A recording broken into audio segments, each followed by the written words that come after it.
Hi అండి. So ఎప్పటి నుంచి ఎదురు చూస్తున్న పవన్ కళ్యాణ్ నటించిన మూవీ 'హరహర వీరమల్లు పార్ట్ 1' అయితే రిలీజ్ అయిందండి. సో నిన్నటి నుంచే షోస్ అయితే స్టార్ట్ అయ్యాయన్నమాట. సో ఈ ప్రీమియర్స్ ఈ రోజు అయితే యాక్చువల్ షోస్ అయితే స్టార్ట్ అయ్యాయి. మూవీ చూసొచ్చా చాలా బాగుందండి. So power star Pawan Kalyan అభిమానులు అయితే కాలర్ ఎగరేయచ్చు, అంత బాగుంది ఫస్ట్ హాఫ్ అయితే. సెకండ్ హాఫ్ కొంచెం లెంతీగా అనిపించి విఎఫ్ఎక్స్ కొంచెం డల్ చేశారు. So apart from those two things, so climax pre climax ఎదరగొట్టేశారు. మొత్తం మూవీ అయితే చాలా బాగుందండి. సో హ్యాపీగా ఏం ఎక్స్పెక్టేషన్స్ లేకుండా మూవీకి వెళ్తే మాత్రం మంచిగా ఎంజాయ్ చేసి రావచ్చు. హ్యాపీ స్మైలీ ఫేస్తో రావచ్చు అనమాట. సో నెక్స్ట్ పవన్ కళ్యాణ్ గురించి చెప్పాలంటే ఎలివేషన్స్ కానీ చెదగొట్టేశారు, చాలా బాగా యాక్ట్ చేశారు. సో మనకి సినిమాలో పవన్ కళ్యాణ్ కనిపించారండి. సో అర్హర వీరమల్లే కనిపిస్తారు, అంతగా ఆ పాత్రకి లీనమైపోయారు అనమాట. సో చాలా బాగుంది. సో ఈ క్యారెక్టర్కి పవన్ కళ్యాణ్ తప్ప ఇంకెవరు ఊహించుకోరనమాట, అంత బాగా చేశారు. ఆ కాస్ట్యూమ్ కానీ, ఆ హెయిర్ స్టైల్ కానీ, సో మొత్తం అనమాట. సో చాలా బాగుందనమాట.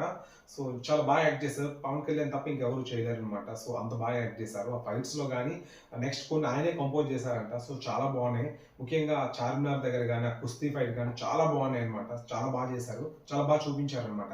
ఇంకో విషయం ఏంటంటే పవన్ కళ్యాణ్ తో ఈక్వల్ గా పోటీ పడిన వ్యక్తి కీరవాణి అనమాట. ఎందుకంటే ఆయన నడుస్తుంటే వచ్చే బ్యాక్గ్రౌండ్ స్కోర్ కానీ, సో ఫైట్స్ దగ్గర వచ్చే బ్యాక్గ్రౌండ్ స్కోర్ కానీ చాలా బాగుందన్నమాట.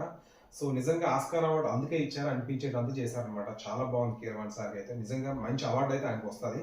సో చాలా బాగుంది. నెక్స్ట్ ఇంకా చాలా మంది క్యారెక్టర్లు నిధి అగర్వాల్ కానీ, నాజర్ కానీ, సో వాళ్ళ యొక్క పరిధి బట్టి యాక్ట్ చేశారనమాట.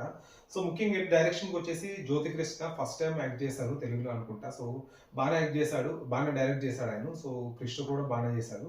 సో వీళ్ళిద్దరు ఎందుకంటే ఎవరు ఎక్కువ చేస్తారో మనకు తెలియదు. సో ఎందుకంటే ఇద్దరు డైరెక్ట్ చేశారు కాబట్టి మనం చెప్పలేము. సో డైరెక్షన్ డిపార్ట్మెంట్ మాత్రం పక్కా గుడ్ జాబ్ అనమాట. సో ఫస్ట్ హాఫ్ మాత్రం పైసా వసూలు అనమాట. సెకండ్ హాఫ్ కొంచెం చూసుకొని ఉంటే బాగుండేది, ఇంకా మూవీ ఇంకా హైప్కి వెళ్ళేది అనమాట. సో చాలా బాగుంది.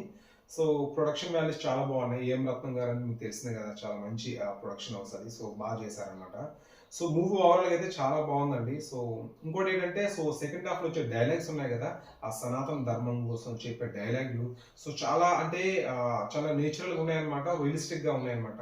చాలా కనెక్ట్ అవుతారు అనమాట చాలా మంది ఆ డైలాగ్స్ కి అనమాట. సో కరెంట్ తర్వాత అనమాట ఇప్పుడు ప్రెసెంట్ సిచ్యువేషన్ లో చాలా బాగుంది అనమాట ఆ డైలాగ్ డెలివరీ కానీ. సో పవన్ కళ్యాణ్ చెప్పే, ఎందుకంటే అది ఇంకెవరు చెప్పుకుంటే సెట్ అయ్యేది కాదు, ఓన్లీ పవన్ కళ్యాణ్ చెప్తేనే ఆ సెట్ అవుతాయి అటువంటి డైలాగ్ అనమాట. సో ఎవరైతే డైలాగ్స్ రాశారో నిజంగా హ్యాట్స్ ఆఫ్ చెప్పాలన్నమాట. సో ఓవరాల్ సాంగ్స్ కూడా చాలా బాగున్నాయి అనమాట. సో ఆల్రెడీ మీకు తెలిసిందే కదా, సో ఆల్రెడీ వైరల్ అయ్యే పాటలని.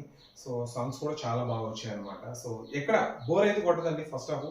సెకండ్ హాఫ్ ఆ చిన్న చిన్న ట్రిమ్ చేసి ఉంటే సరిపోయేది. కొంచెం విఎఫ్ఎక్స్ మీద కొంచెం కేర్ తీసుకుంటే సరిపోయేది. సో ఓవరాల్ అయితే మూవీ బాగానే ఉందండి. సో ఎప్పటి నుంచో ఎదురు చూస్తున్న పవన్ కళ్యాణ్ అయితే సోలోగా వచ్చిన మూవీ అయితే ఇది. సో చాలా మంచిగా ఇచ్చారనమాట అవుట్పుట్ అయితే. సో నెక్స్ట్ ఈ ఇంపాక్ట్ నెక్స్ట్ మూవీస్ పై పక్కా ఉంటుందండి. సో వాటి మీద కూడా అవి కూడా ఆల్రెడీ మంచి బ్యానర్లో వస్తున్నాయి కాబట్టి అవి కూడా హిట్ అవుతాయి.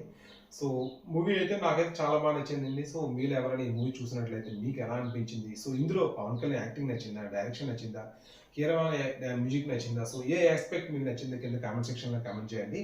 సో ఇటువంటి మరిన్ని రివ్యూస్ కోసం మా ఛానల్ మాత్రం సబ్స్క్రైబ్ చేయడం మర్చిపోవద్దండి. Thank you so much for watching.